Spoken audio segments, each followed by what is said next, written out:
Welcome to the 56th in a series of shows focused on Brookline as an age-friendly community. In 2012, the town of Brookline was the first in New England to be named an age-friendly city by the World Health Organization. AARP has also since designated Brookline as one of its age-friendly cities. This was a result of the work of the residents, the select board, town departments, and leadership provided by Brookline Can, an all-volunteer network addressing issues to benefit residents of all ages. You're welcome to join that network of people, ideas, and actions at brooklinecan.org. Our guest today is Elizabeth Boen, Executive Director of the Brookline of the Food Pantry. Elizabeth started as Operations Manager of the Pantry in 2017 and has been Executive Director since 2018. She has a BA from Boston University, and her previous career was in catering and event planning. She's been very active in Brookline and served in Brookline as a preschool soccer coach, Girl Scout leader, on the Heath PTO, as a board member of the Brookline Education Foundation, and as a board member of the Brookline Friends of the Cross Country and Track and Field. She moved to Brookline in 2004, lives with a husband and daughter, and dog Kaylee, So welcome, Elizabeth. Thank you, Matt. Thank you for having me today. Oh, Very good to be here. Good to have you. Yeah, very good. So give us some background of Food Pantry in Brookline. People keep asking me questions, and they say, in Brookline, you need a food pantry? Can you explain? Sure. Yes, that does come as a surprise, Matt, to many people. And the magnitude of the food pantry comes as a surprise to many people. Several decades ago, the pantry started at St. Paul's Church, and it really was just members of the community realizing that there were some people in need, and parishioners used to bring in their food and spread it around. And really, it's just grown to the point where when I came on board, in 2017, we were serving about 175 households per week.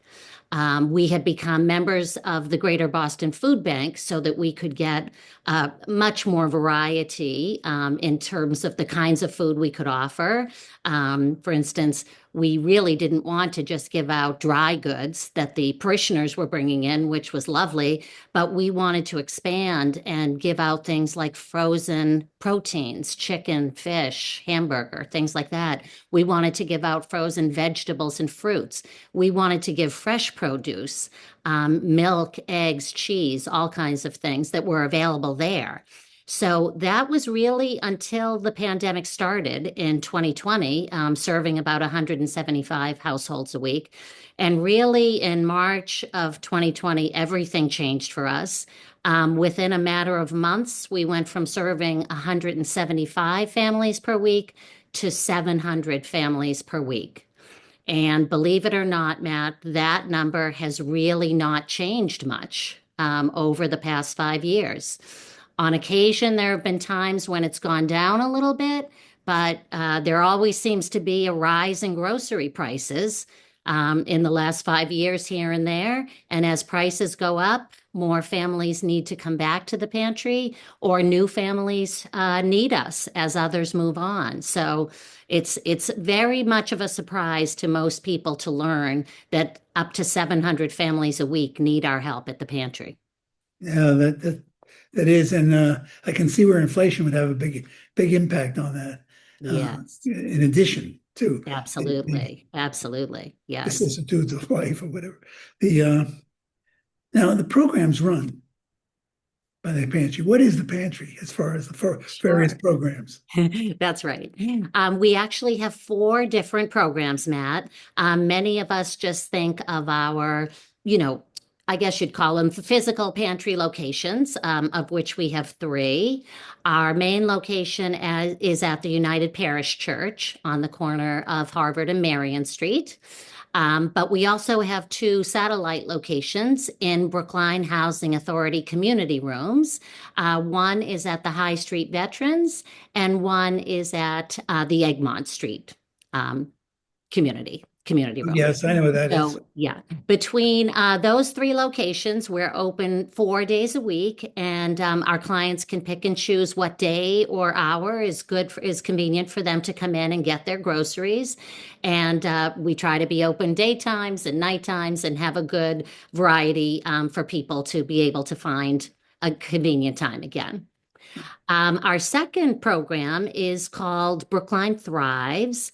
That is our weekend backpack program for any child, either in the Brookline preschools or in all eight of the K through 8 schools, so that if they need extra food to eat over the weekend, any Friday afternoon, they can take home a backpack that is full of individually portioned breakfast and lunch options, fresh fruits, shelf-stable beverages, and lots of snacks, so that a lot of these children are able to feed themselves Right, over the weekend, and we make sure that they have the food and the energy they need to get their homework done and be ready on Monday morning to start the school day with their peers. right.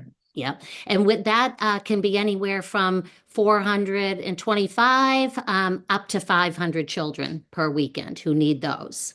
Wow. And for instance, next week we'll be doing double that number because with the school being closed for Right. the Christmas holiday, kids would be missing a week. So many children will Mhm. take home 2 bags next week. Yeah, yeah, sounds Yes. great. Yes. Our third program, which we started during the pandemic, is a home delivery program. That is generally just over 100 Brookline households per week. Most of those, Matt, are senior citizens who Right. just find it difficult to get to the pantry themselves.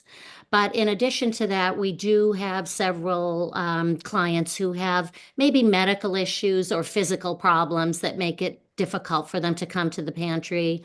And in the last year or two, we've also added some families with young toddlers or babies, so that it really was quite difficult for the parent to come to the pantry with young children and get all the food and get back home. Oh, yeah. So we do that program every Monday, and that's been quite a success. Does Uh, the our final program that we just started a couple of years ago is at Brookline High School. There we have three mini pantries, we call them. And basically, we provide the school with snacks, some dinner foods, some breakfast foods, fresh fruits, things like that. So, we did feel, Matt, that the backpack program really wouldn't work at the high school because a lot of students that age would be embarrassed for their peers to know that they were food insecure. So sure. in this way, any student can go into one of the mini pantries Monday through Friday, and they can discreetly put food that they might need for after school while they're at home the next morning into their backpack, and none of their peers is aware at all that they're taking food home because it's right in their backpack. Right. So that also has been a great success. And we know several dozen students use that a week. And we're happy to be there for them, of course. Yeah, that's excellent. Great. So, what happens with the snow? What happens with, I'm sitting and picturing someone needing to get there who's sheltering perhaps because of the snow. Maybe they're homeless. Maybe they're not homeless, but they can't get out, right? They don't have the ability to do it. So, what do you, with the weekend programs might help, I guess. Uh, Yes, yeah. So really, we do have quite a few people who, right, if there's a snow or any kind of, sometimes just the cold. Of course, in the summertime, it can be 90 or 95 degrees, and yeah, people are afraid to come absolutely. out as Yeah, I didn't well, think of that. right? right, So we're very lucky to have a lot of volunteers who are happy to come make deliveries for us to people who don't feel they can get out. Especially as you mentioned, maybe in the snow, it's could be quite dangerous for someone or in the heat. So we do rely on our volunteers a lot. Our clients are able to reach out to us through our website. They can great. look up our phone number or send us an email. And, we take care of everybody who needs us in town. That's for sure. And what about what's the impact on the? I know we went through the shutdown. That was pretty Yes. bad. Yes. But we're past that. So I just now the whole situation as far as um, donations, et cetera, and help from the government. Sure. Is there any Well, I am any, happy, Matt, any that impact? the SNAP problems were just a delay. Right. However, for many families who rely upon us, that delay was enough to really make them filled with anxiety and nervousness about the safety of the SNAP program. Yeah, It's a few $100s a month for most families, and they truly rely upon that as well as the food they get from us, right. the food they have in their own budget. So feeling that maybe SNAP isn't as secure as they thought it was has been a real source of anxiety for people. I've talked to many clients who feel, what is coming next, right? Are my healthcare costs going to soar? I've been hearing about this on TV. Is SNAP really soluble? Is it going to be there in the next fiscal year? Are my benefits going to be cut? Many of them have rent, very high rents in Brookline, as we all know, and they're struggling just to take care of that, as well as food costs again rising. Boston has the highest food costs in the United States, and it's really all of this anxiety is just so terrible for our clients. They don't know what's coming next, and they fear, many of them even fear possible homelessness Yeah. if they need to pay more for groceries, more for healthcare, their rent going up. Which comes first, right? Food, Yes, I it's guess. terrifying. It really is. It really is. Yeah, Yeah. So these are the people that come to you too. that's right. It's a place they're Exactly. confident they can get. They don't just Exactly. get food, Yes. and they can get. Yes. That's So great. with the SNAP delay, we ended up seeing from sort of the end of October through Thanksgiving, we saw often about 25 or 30 extra clients per day. So that added up to quite an increase, as you can imagine. Yeah. Right.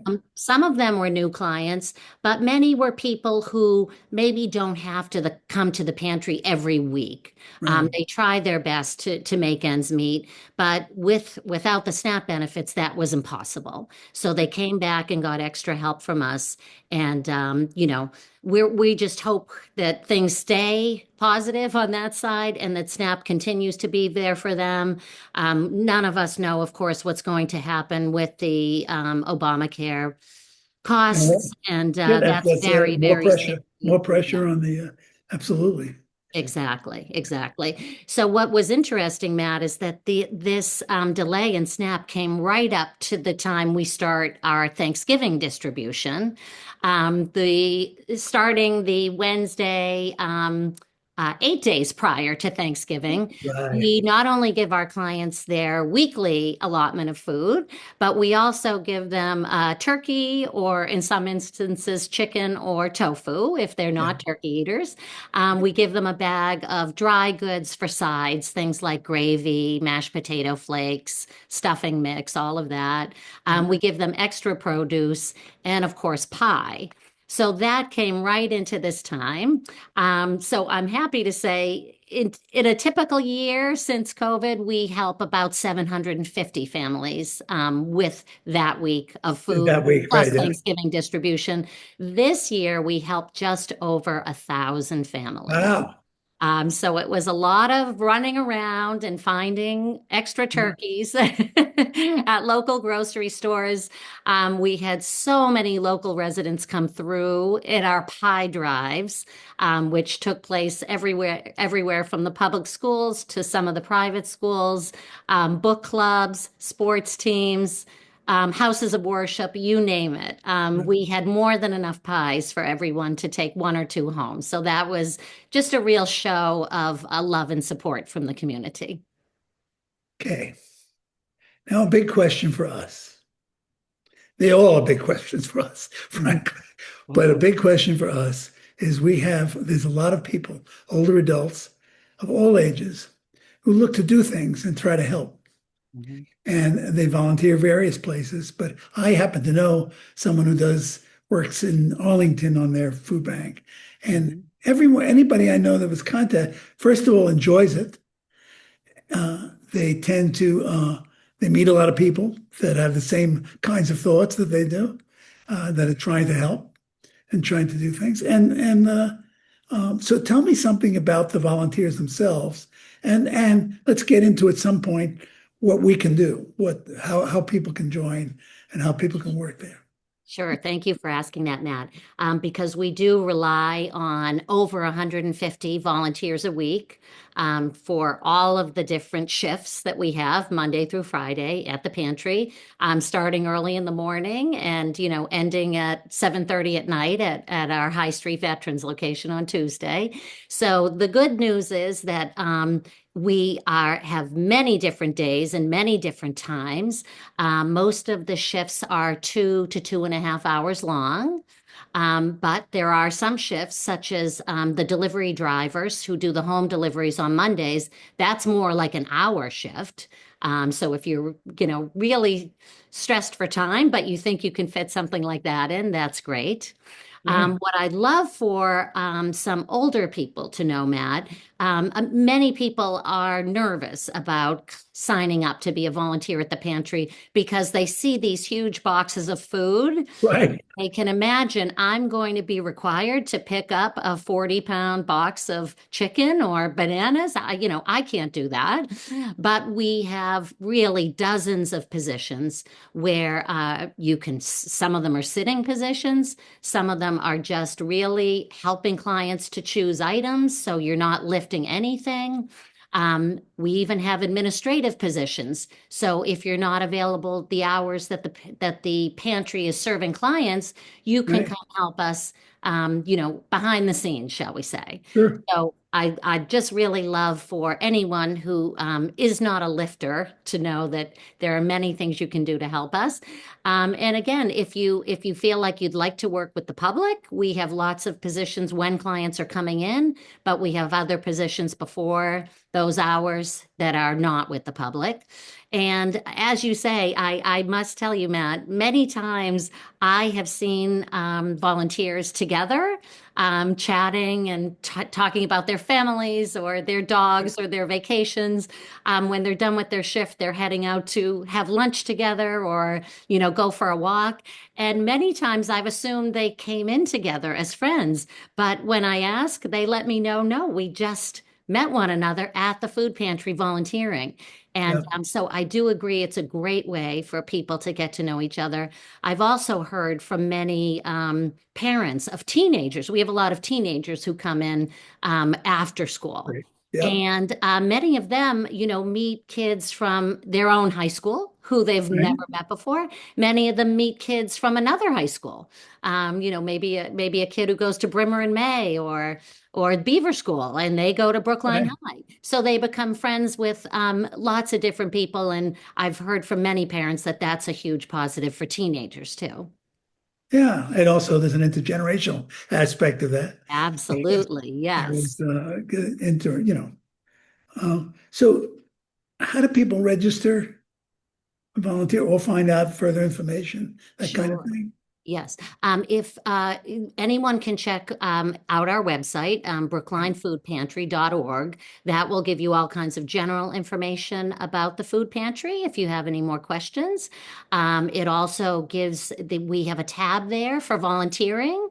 If you just want to fill out a very short form we have that tells us sort of what days and times you think you might be available and what you think you might like to do. Right. Our volunteer coordinator Nellie Lynn Schweitzer gets back to you and works something out. And that's again, whether you can do a weekly shift, you want to come in several times a week, or maybe you're available once a month or once every other month. Whatever is good for you, we will work with you. Yes, so you can see our volunteer I tab. see the volunteer tab. That's Yes, just what I was looking at. yes. Yes, the volunteer tab. That looks great.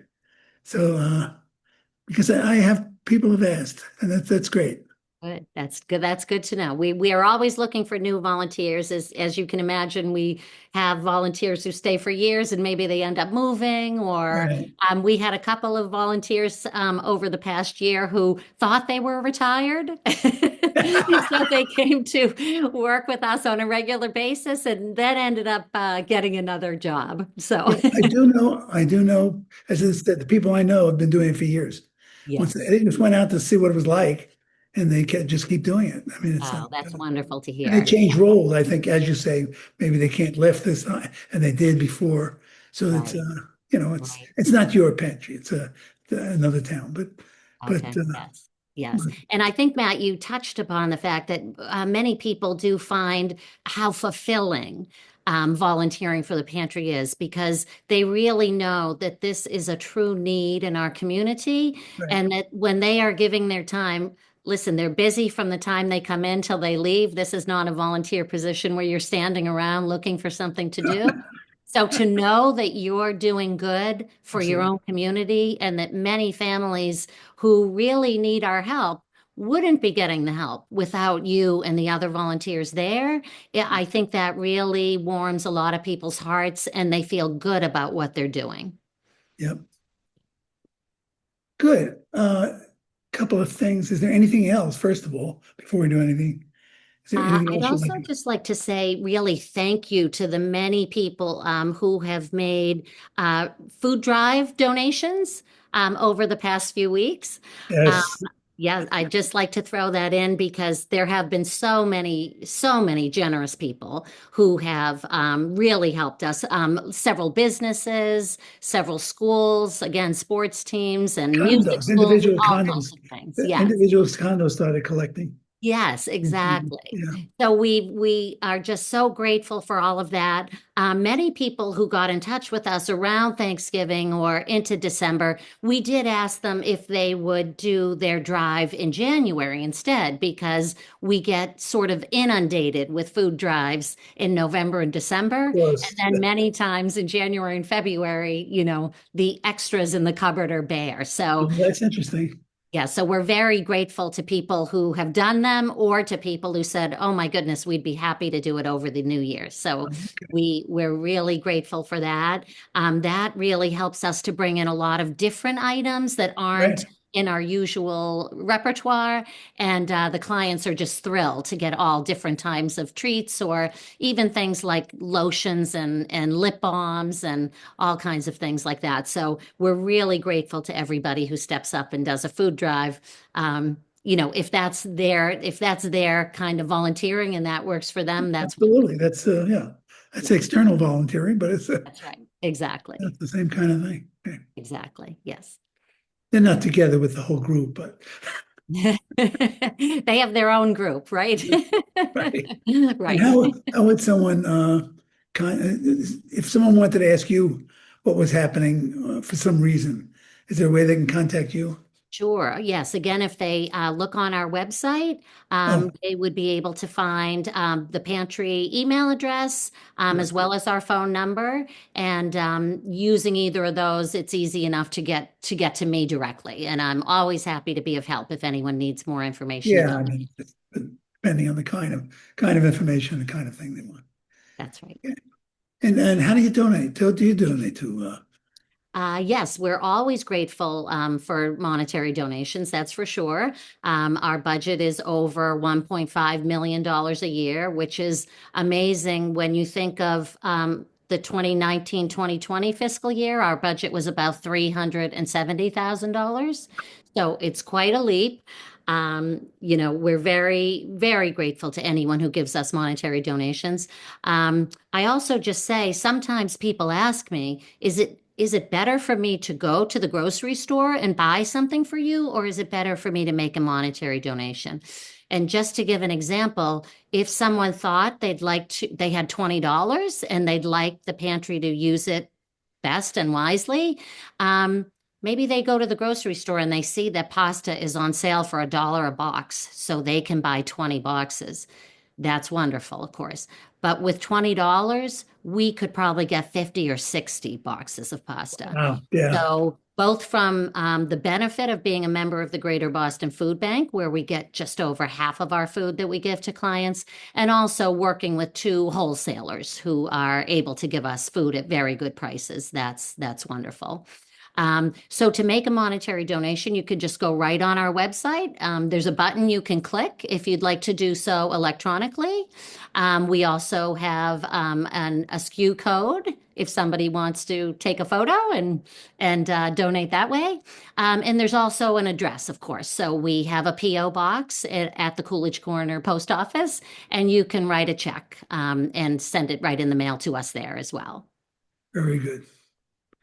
Excellent. Anything else you want to bring up? Well, again, I'm so glad you brought up volunteers, Matt, because as I said, we're always looking for help, especially around the holidays and often early in the winter. Some of our regular volunteers go away, either Sure, on they're here for the vacation holiday. or they go away for a few months to escape the cold. We can't blame them. So, again, we'd love for you to come in and give it a try. If it's not your thing, of course, there are many other wonderful organizations in town looking for volunteers. Right. However, you might really enjoy it and want to come back, and we would certainly love to have your help. And again, this is all Monday through Friday, all different hours from the start of the morning to later in the evenings. So whatever time works for you, we'll make it work. We'll make it work. Great. Okay, I think that's it. Great. They Well, won't let thank us you run over. again. They won't let us I'm run so over. happy to be able to share what work we're doing, and again, just to say thank you to this very generous community we live in, very caring people. No one wants to see anyone in Brookline hungry, and the support everyone gives us Thank you. we're just so grateful for it. Well, thank you, Elizabeth. My pleasure. And this program will be rebroadcast, usually several times in the next few weeks. It's available on Brookline Can website and the Brookline Can Facebook and Twitter or X accounts, as he calls it. Thanks for watching. Take care and be safe.